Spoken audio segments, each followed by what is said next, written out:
Hello, welcome to another episode of Pod Maverick After Dark, though in this instance, Pod Maverick mid-afternoon. You're joined by Kirk Henderson and Josh Bowe. We are editors over at MavsMoneyball.com. The Dallas Mavericks played a game earlier today, first preseason game of the year over in Abu Dhabi for them, part of the Abu Dhabi games. They lost to the Minnesota Timberwolves 111-99. Josh, how are you? I'm doing good. Everyone listening, big props to Kirk, because if you're listening to this not live, like just in your podcast feed, Kirk basically did the live show with the fans to come up on stage and talk. And then I messaged him a few minutes after he was done with that and was like, I have some time. Do you want to just record our post-game podcast now instead of later, while we're trying to get kids to bed and eat dinner and all that good stuff? And he's like, yes, let's do it. So Kirk is pitching a back-to-back, basically. It's well... I don't know. We kind of do this in the season, but we usually do it like the dead of night. True. And it's kind of odd because I usually formulate a lot of my takes for the live show with Pod Maverick fans during talking to you. So it's a little weird kind of doing it out of order. It's going to show up in the feed out of order. We're recording this on Thursday afternoon. I'm not going to post it to podcast feeds until Friday morning. So, it'll be a little out of whack, but out of whack is kind of how you describe preseason basketball, and out of whack is how I would describe how the Mavericks started this game, where they absolutely it looked like the Wolves were there to play basketball and the Mavs were there to shoot around. I'm not mad or anything, but it was kind of the first quarter was kind of an enormous waste of everybody's time. It was very funny to watch the reactions in real time because everyone is so on eggshells talking about this team after last season that I saw more in the first quarter people reacting or complaining about the overreactions and the freakouts than I actually saw overreactions and freakouts. And it was very funny to see they're down 29-9 or something in the first quarter, or 25-5, and they didn't make their first field goal was, I think, at the 6-minute mark of the first quarter. It's horrendous. And it was funny, and it was funny to see people try to not act like what they were watching wasn't horrible basketball, it's okay. Like, just because they played bad isn't an indictment on anything. Like, we're allowed to call what we're watching bad. Yeah. Like, it was bad, but that doesn't mean the season's over. It doesn't mean anything. It's just we just watched a bad first half of basketball. So that was just funny to see people trying to do the mental gymnastics of watching that and not trying to seem overtly callous about what they were watching. But yeah, it was a pretty crappy first quarter, and then from there things were like okay for the rest of the way. But it definitely looked like a first preseason game, although it was also funny to see people like, well, the Mavericks are jet lagged and they're doing all this Abu Dhabi promotional stuff. And it's like, guys, the Timberwolves are doing that's a horrible. They're all doing the exact same stuff too. So for whatever reason, the Timberwolves were ready to play today and the Mavericks weren't. The Mavericks had 2 rookies start, and the Timberwolves had their full starting 5 from last season. So that's what's going to happen. You're going to get smacked around when you're playing young guys. That's probably okay. Your most interesting point about the game, where it's like the continuity issues. Yeah. I will say though, we had in the group therapy, the first person who came to talk basically said, like, I'm tired of watching these Jason Kidd teams not look prepared to play basketball. I was wondering, was anyone angry on I haven't listened yet. Was anyone actually angry? I would say the whole point of those is to kind of work out overreacting. Like, longtime listener Glenn was very irritated as he was driving around, which was great. And I feel I get it. But it's just you want to see some urgency And you just have to reconcile with the fact that when it comes to preseason basketball, you're not going to get it. You're just not going to get it. Now, 3 weeks from now, when they play their first game, if the Mavericks look like shit, because he brought up the first game of the Jason Kidd era, they got destroyed by the Atlanta Hawks, and I'd forgotten about that. He's absolutely right. If they get beat like crazy again to start the regular season, or they look, unprepared, it's a fair criticism. I'm just not gonna worry about it yet because I think the continuity issues are big. I also felt they did very little to help. They when you're out there with 2 rookies, you got to press the easy button. You got to do something easy. And there was so many useless ISOs from Luka and then from Kyrie too, because Kyrie was just 1 of 6 in the game. And it's guys, can we run an offense? Can we run a pick and roll? And then you because you had a meeting, you missed the lively kind of actual functional pick and roll. Just press the easy button. Spam pick and rolls. Make them stop it. I promise, because it's going to happen eventually. I don't know. That was kind of the only thing where it's a little confusing, where it's you get down 11-1. There's a couple of timeouts called. At one point, it was 22-5. And it's just you got to call an easy play to get a bucket to settle everybody down. And they did not do that. And it just allows for this. It just is prime overreaction territory where it's well, what are we doing? The NBA clearly put a lot of emphasis on this game and this weekend. I knew this was a thing. I did not understand how much of a thing it was with the sheer number of basketball celebrities in the arena. Yeah. They definitely rolled out the red carpet. Part of the reason, I was wondering, the Timberwolves played their starters into the third quarter. And I have to imagine that there was some sort of maybe not necessarily anything written, but just a handshake, wink, wink, hey, can one of y'all, maybe not both teams, but can some of y'all just play some of your stars a little bit longer than one half? Right. Because that's what, everyone there is paying tickets. There are people that are going to be in that arena that might be the only the crowd was chanting they've ever seen. Crowd was chanting for Kyrie in the third quarter. And it's okay, wow. Maybe he plays more, and maybe the Mavericks guys play more in the second game. But you talked about the plays and the easy buckets, and I get what you're saying, but also it's you're just not going to see cool stuff. They're not running the stuff the bread and butter stuff in the preseason is just it's for the vets to get their conditioning and their legs under them, and for young guys to just see NBA action and get them as up to speed as you can. They're not gonna run Luka Kyrie pick and rolls in the preseason. They're not gonna do some of the cool stuff.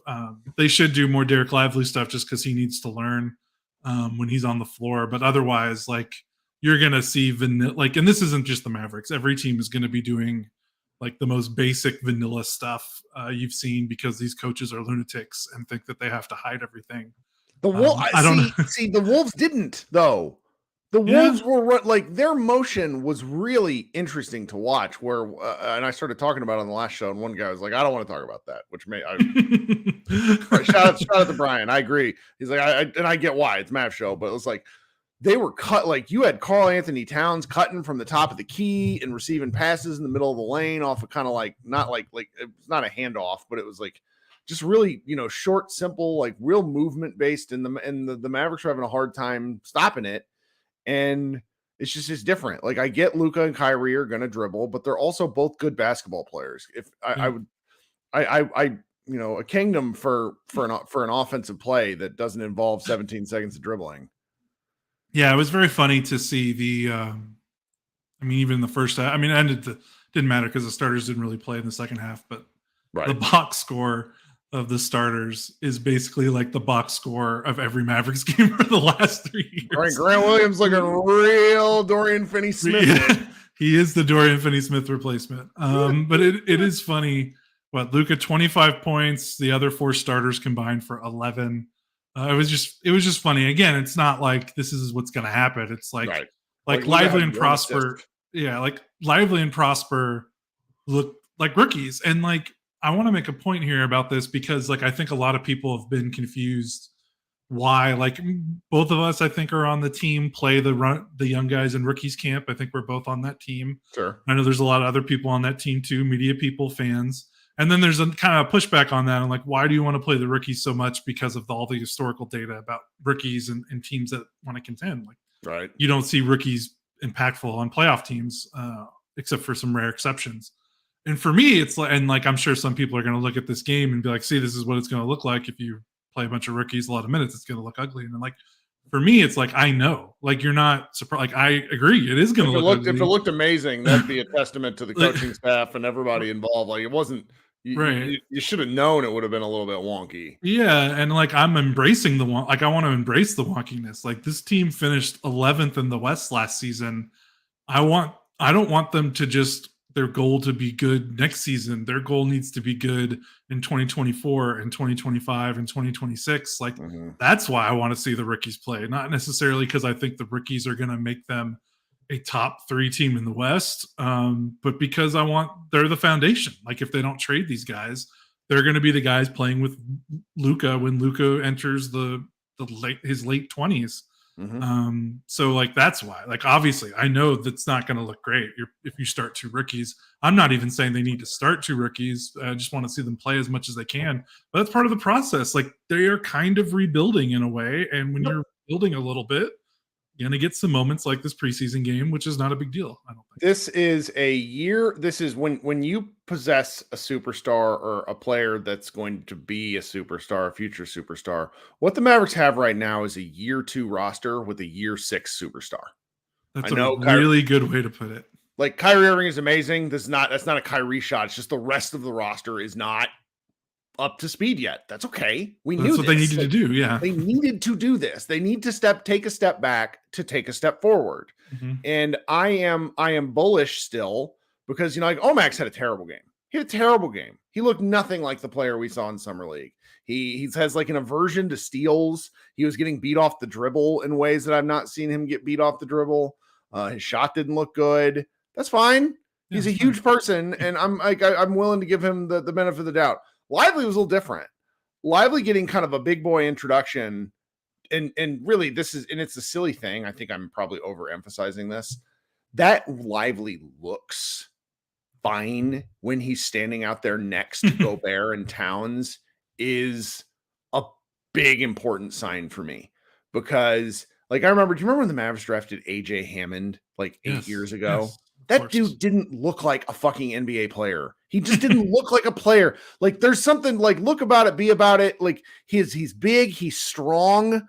He you can see like where he's going to get stronger in his game just from watching him play. He also, and granted, I would need to watch this again.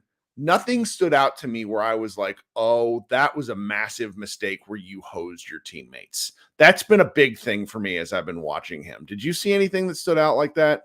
No, nothing really. Maybe he could have been a little bit more aggressive on a couple of rotations to help his teammates out. But that's not over rotation is what these guys normally do. Like, that's like McGee's hallmark of a problem of like, I'm going to chase this block and then just leave the rim open. Yeah, none of that happened. The Mavericks got punished on the offensive boards, but again, Towns and Gobert are huge, and that's an element of a I bet we see that cleaned up a little bit for game 2. Yeah, and even with Gobert, he got 3 offensive rebounds. I felt like Lively held his own on the boards. Like, he tried. That was one of the things I was worried the most about this game, was just Gobert maybe punishing him on the offensive glass. And like, Gobert got him maybe once or twice, but he held his own on the boards for sure. I mean, he had 5 rebounds and 15 minutes. 5 rebounds, 15 minutes, fantastic. Yeah, I'll take that over compared to what we've seen from some Mavericks big man over the last few years. I mean, Powell got 0 rebounds in 16 minutes. Kleba got 1 rebound in 8 minutes. So last year I just had to go look. Like, Dwight Powell's per game averages, he played 19 minutes a game and he averaged a grand total of 4.1 rebounds. So that. Yeah. I guess he's not, 19 minutes, that's different. But it's like, if you're ever going to get Lively up into the 25-minute per game range, if he's getting 5 or 6 rebounds, you are ecstatic. Mm-hmm. Yeah. So that was pretty cool. And he got his nice lob toward the end of the first half. So that was cool to see. They definitely stabilized. Like, it was awful the first quarter. Finally, like, Grant Williams, I think, hit back-to-back threes, which kind of salvaged his little brief run in the first half. But yeah, I mean, It was bad basketball, but you can play bad basketball in the preseason when you've got 7 new rotation guys and but 2 rookies in your starting lineup that you're doing on purpose because you want them to get the minutes over. Yep. You know what you're going to get in THJ. You know what you're going to get in Dwight Powell. You know what you're going to get in Maxi Kleber. So why not give those 2 guys as much time as possible? Because guess what? In the NBA, you don't practice ever. Like no, when the season starts, you don't practice. So this is their practice time. You probably get some film. You probably get some live game. You come to the sideline and it's like, hey, be looking out for this. Mm-hmm. But then it's on to the next one. To the next one. So yeah, I walked away from this and I was very pleased. You talked about this, and I think it's very worth mentioning and pointing out. Jaden Hardy was terrible in Summer League. Like, he just wasn't good. Both times, by the way. Both times. Yeah. Last time and this most recent time. Yeah. He had the same role in these games where he's handling the ball more than I thought he would have. And he looked good. He just looked good. Like he wasn't very efficient. He missed a lot of free throws, but he got to the line 8 for 8 shots. That led the team by Luka had 7. The ability to get to the line as a young player like that, pretty important. His shot looks so good. I'm really pleased with how him and Green played. That was one of the other big positives that I had from the game. Yeah, I think with Hardy, what was the 8 free throws, that's notable because that's all he did in this previous summer league from this year. That's kind of what salvaged his stat line was he got to the free throw line like 10 times a game in summer league. And you wonder, does that translate because it's summer league? You never know what's going to translate from summer league to the real thing. So to see that did translate a little in this first preseason game, like that's pretty cool. And that he's going to need that because I think he has to work on his finishing around the basket, and that's going to be kind of tough for his. He's not small, but he's not big, and he's not slow, but he's not necessarily like the fastest player. He doesn't have a bad handle, but he doesn't have the greatest, so like a lot of that can kind of play into his ability to finish at the rim. But if he's able to supplement that with getting to the free throw line a bunch, like that's going to be really good for him in his career. Also made some really good passes too, which is not something he showed that a little bit last year, but it's always good to see him making the right reads. Was it Coop or was it Damaris over the summer who basically commented saying that they thought that Hardy was going to be the odd man out kind of come minutes time? Not because they did anything wrong, just because of like a minute squeeze. Do you remember this? Yeah, I can't remember, but I think any of us would. If you look at the roster, with Seth and Tim Hardaway Jr. and Green and Luka, the guard minutes are going to be tough to come by. Well, and that's what I found so interesting because, and I mentioned this and you sort of shut me down on it, but I didn't mean to. No, it's fine. It's a good arguing point. I don't see where Tim Hardaway plays in this because Hardaway doesn't attack the rim. He shoots threes. That's what he does now. And I really just liked the way Green, Green is Green too, but I like the way Hardy attacked. And call me crazy, but I'm struggling to see what Tim Hardaway does that Hardy doesn't after 17 minutes of action or whatever preseason game. I'm the wild overreaction here, but I'm just like, I want to see those two play. I can see the argument for like, this is a good reason for why if you trade THJ, you'll still be okay. But if he's on the roster, you have to play 8 threes a game at 40% shoot. Like he has to play, like even if Hardy and Green are playing well.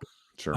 He's still, if you still look at the roster, he is still, as of right now, the most high volume accurate 3-point shooter on the roster. You would think. Sure. Like Grant will probably challenge him a little bit. Kyrie maybe a little bit, depends on how much off ball he plays with Luka. But they need as many guys that are willing to pull the trigger and can make threes at a high volume. And they've with Grant and with Seth and with Hardy coming along, they've made THJ maybe a little bit more expendable. But as long as he's here, he should certainly still have a role. I think the big thing will be, how much it's going to be, how much do you want to lean into a youth movement with Hardy and Green, or how much do you want to rely on vets with Seth and THJ? So that it's not going to be easy, but they're going to have to figure it out because if he's here, he's going to play. Well, but then what about? No, we're just really off on a tangent, but who cares? What about the idea? Like, do you remember our made up like Davis Bertans rule? where it's like when Bertans hits if he hits one of his first 2 shots, then you just keep playing him. But if he misses his early shots, you got to pull him. I think what's going to happen is if Hardaway has a string of tough games, fans are going to be calling for his head. And it's like, veteran coaches stick with veterans. And it's I think for everybody's sake, and we just had a podcast where I talked about how much we like Tim Hardaway Jr. So that's what this is obviously an overreaction. But I'm just like, I don't see how you keep him off the floor. That's all. It's just going to be hard to keep Hardy and Green off the floor. No, that's not a bad take. And like, this is like you're laying out the path for why, if they trade him, they can trade him because they finally have this guard depth that I think they're going to feel pretty confident in, because like you said, I think Hardy and Green were probably, Luka looked good offensively, but Luka's Luka. But like in terms of like the biggest takeaways from this game, I mean, like Hardy and Green were probably by far the 2 brightest spots. Yeah, I think that's probably right. Trying to think if there's like anything else that's really worth talking about. I mean, Holmes is going to be another flashpoint because I don't think the Mavericks want to play him. He was the third. I mean, Maxey and Dwight both came off the bench before him, right? Yep. I just don't think they want to play him. I don't think he fits, I don't think he fits what they think that he does. And I don't know. I like watching the guy play. It's gonna be tough to watch him not play. Yeah, I think when you're watching these preseason games, I'm just kind of like looking for flashes of something outside of what we already know. Like, Kyrie playing poorly, like I don't care because he's fine. Like Luka playing great, also it's fine. Like he's Luka. Like I don't need to give Luka gold stars for scoring 25 points in a preseason game. Like he's awesome. Yep. But Holmes played like 9 minutes, and you're talking about a guy that didn't play at all last year, basically in Sacramento. He got sent to his own version of the Rick Carl Phantom Zone. I mean, obviously his stat line, 2 points, block, steal, 2 rebounds, and 9 minutes isn't crazy, but like his steal was really nice. Like he kind of did a fronting the post and kind of got around and stole an entry pass and kept the ball in bounds, which was really nice. Had a nice block and then had a nice finish in the lane on a pick and roll. That wasn't like an easy layup dunk. It was like kind of like a hook shot that needed some finesse and skill. And I was like, oh, okay. I knew he could do that because he's got that push shot floater that from the free throw line that's like automatic. So he looked nice. He looked bouncy. He looked defensively pretty engaged, which is what I think kind of caused him to get out of the rotation in Sacramento was his defense. I'm not plugged into what was going on with the Kings last season, but I feel like that's kind of what it was. So he made 2 splashy defensive plays on a team that like desperately needs more steals and more blocks, regardless of what you think about those 2 stats. Like their steal rate and block rates last season were like bottom third of the league. So to see him make a couple of nice plays on the defensive end, like that was cool. And he kind of when a team is getting its butt kicked for pretty much from quarter 1 quarter 4, like the guys that kind of splash a little bit, like they just stand out even more because it's very easy to come into a game when you're getting your tails whipped and just kind of contribute to that. But he showed some spunk. I mean, he was a +5 in 9 minutes, and I know individual plus minus isn't anything to write home about, but I don't know. I liked him when he was on the floor. I felt like he did good things. That's the way I felt. Well, probably shouldn't beat a dead horse. We're at 24 minutes. Our off-season pods probably belay a little bit of what the intent of these shows is, but in the regular season, hopefully our recap shows will be anywhere from 15 to 30 minutes, and then we can get on with your lives. We know all of you have multiple options when you want to be listening to post-game and pre-game and all this sort of Mavs content. There's a lot of things out there. Haven't asked for you to like the show and subscribe to the show, but if you could do that, I would very much appreciate it. Josh, is there anything else before we get out of here? No, I don't think so. I think just they're going to play the same team again on Saturday, and hopefully it's a better first quarter, and we'll see what happens. That's right. So schedule-wise, what'll probably happen is I think Josh and I will probably record a recap show of that game. Yep. I probably will not do a live show just because it feels like well, it's Saturday and it feels like it's the same team twice in preseason. It's just a lot of like making like I have fun talking about this stuff, but I also feel like the longer you talk, the more likely you are to say something you regret. And so what we'll probably do is we'll come back, we'll do a show on Tuesday, do another show on Tuesday. They'll probably, like a post-game show and then a live show with fans where we talk. And then I think then we have like a period of days off. Like we have it's like 6 or 7 days until the final preseason game from there, if I remember my math correctly. Yeah, they play on Tuesday the 10th, and then they don't play again until the 20th. They have 10 days off.